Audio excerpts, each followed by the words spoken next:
Picture this, a board meeting. You are there for a routine security update. You have the metrics, you have the threat briefing, you are prepared for the questions you always get. The CFO stops you before you get through the first slide. She says, if our AI system makes the wrong call on a patient and someone is harmed, who in this room is accountable? Not the vendor, not the model. She wants a name. You look around the table, nobody moves. She looks at you. You don't have a clean answer. And that moment should tell you everything you need to know about how much your job has changed and how little of that change has been announced. Nobody changed the org chart. Nobody changed the job description. But the accountability for AI decisions in that organization has drifted to the CISO by default. And you're sitting in a room where that just became visible for the first time. That is the first shift. There are a total of 3. And most security leaders are not prepared for any of them. Listen, for years, the job was clear. You secured the systems the business built. Infrastructure, access, incidents, audits. AI did not change the threat. It changed what you are responsible for. You are no longer just protecting what the business builds. You are governing what the business decides. 3 shifts are redefining the role right now. The executives who understand them will be in the room 5 years from now. The ones who do not will be explaining to their boards why they missed it. The CISO role has changed before. The first time happened when cloud and SaaS blew the perimeter open. We went from defending a defined boundary to managing distributed risk across third-party environments we did not control. That was hard. We adapted. The second change is happening now, and it is different in kind, not just degree. AI is no longer a project in an innovation lab. It's production infrastructure embedded in clinical workflows, customer-facing processes, financial decisions, and the productivity tools your employees use every hour. Some of it is sanctioned. A lot of it is not. Here are the 3 shifts that define the new job.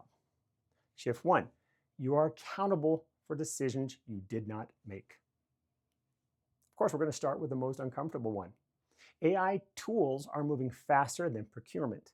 Marketing deploys a generative AI tool for ad copy. HR spins up a candidate screening platform. Operations rolls out a customer support chatbot. None of it goes through formal review. All of it touches data you're accountable for. When something goes wrong, the board does not ask who built the tool. They ask who is in charge of controls. They ask whether a risk review was completed. They ask whether guardrails were in place. You didn't train the model. You did not write the prompts. You did not authorize the data access.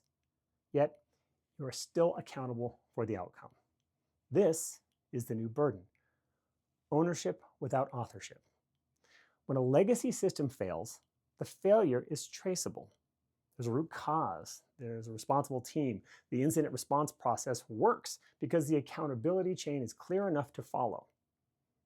When an AI system makes the wrong call, the chain breaks. The model has no manager. The vendor cites the contract. The business unit that deployed the tool points to the approval process. The board looks for the person whose job is enterprise risk. That is you. Now, the practical response is not to refuse accountability. It is to get ahead of it. The discipline for doing that has a name. I call it AI hygiene. What AI is in use in your organization? By whom, with what data, under what access controls, and who answers when it fails? Most organizations have a policy layer around AI. Almost none have the operational layer underneath it. So let's start with 5 questions. 1, what AI tools are actually running, including the ones nobody approved? 2, what data is flowing into them? 3, what non-human identities have access? 4, who reviews AI outputs before they have operational consequence? And 5, who is accountable when something goes wrong? If you cannot answer those questions, you do not have AI governance. You have documentation. Accountability without visibility is just liability. So get visible first. Shift 2. Your identity perimeter now includes non-humans. This second shift is harder to see. That makes it more dangerous. AI systems act through identities, not just service accounts and API keys. Workload identities, OAuth clients, RPA bots, autonomous AI agents. Some enterprise environments show non-human identities outnumbering humans by 45-1. If an employee's credentials are compromised, you have a person to start with, a conversation, a containment path. If a non-human identity, an NHI, is compromised, you may not know what it does, who owns it, or why it even exists.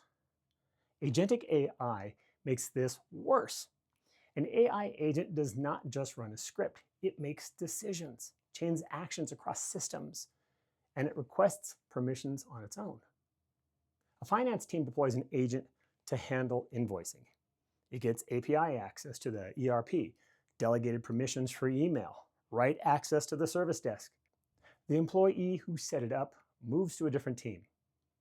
The agent stays orphaned, privileged, active. That is not a misconfiguration. That is a governance failure. Zero Trust assumed the question was about humans. Is this person who they claim to be? And should they have access to this resource? The new question is different. What is this automated system? What is it permitted to do? And what happens when it behaves outside its intended scope? Legacy identity tools were not built for this. They were designed for predictable, human-driven workflows. They were not designed for autonomous systems that change behavior on their own. Listen, identity is the new control plane. If you cannot inventory it, manage its lifecycle, and enforce least privilege, your AI risk is invisible. Visible risk is the kind of risk that surfaces in a board meeting. Govern non-human identities like employee accounts, least privilege access, logging, defined scope, regular review. If your identity governance program has no non-human identity category, it has a gap that is growing every quarter. So let's talk about shift 3. You are now governing decisions, not just systems. This is the deepest shift, and the one most CISOs are not ready for. You used to protect systems. Now you govern processes. The difference matters. Securing a system means building controls around an asset. Governing a process means ensuring the decisions that process produces are safe, authorized, and accountable. AI systems make or influence decisions with real-world consequences. Who gets hired? Which customers are flagged for fraud? Whose loan is approved? In a healthcare environment, which patients get flagged for follow-up? Which clinical alerts get prioritized? Which care pathways get recommended? These are not technical events you log to a SIM. They're business outcomes. When they fail, it's not a system crash. It's a biased result, an unfair decision, or regulatory exposure. Here's the part most people miss. Secure infrastructure can still produce unsafe outcomes. A system can be fully protected, properly configured, running at 100% uptime, and still be a governance failure. If the model is producing biased outputs that nobody built a review trigger in for, the infrastructure did its job. It's the organization that still failed. Your job now includes questions you were never trained to answer. Who validates this model's accuracy? What bias threshold is acceptable? What triggers a human review? Can you produce evidence explaining why a specific decision was made? You may not own the data science or the business logic, but you are still accountable for ensuring the enterprise has a framework to govern both. When AI is embedded in clinical decisions, financial approvals, or customer-facing outcomes, the security leader is no longer just protecting the infrastructure that supports those decisions. You are part of the governance layer that determines whether those decisions can be trusted. This requires a different conversation at the executive level, not a technical briefing, a governance conversation. What use cases have we authorized for AI-driven decisions? What data is permitted to influence those decisions? Who owns the answer when the model drifts and produces systematically wrong outputs? In most organizations, nobody has clean answers to those questions. That is the gap. And closing it is increasingly the CISO's job, whether or not the title reflects it yet. Listen, you are accountable for AI decisions you never made. You are governing a growing population of non-human identities with access to your most critical systems, and your scope has extended from securing infrastructure to governing the decisions that infrastructure produces. The old question was, did security approve the application? The new question is, did the organization approve the decision system, the identity behind it, and the consequences of its failure? The CISO no longer secures what the business builds. The CISO now helps govern what the business decides.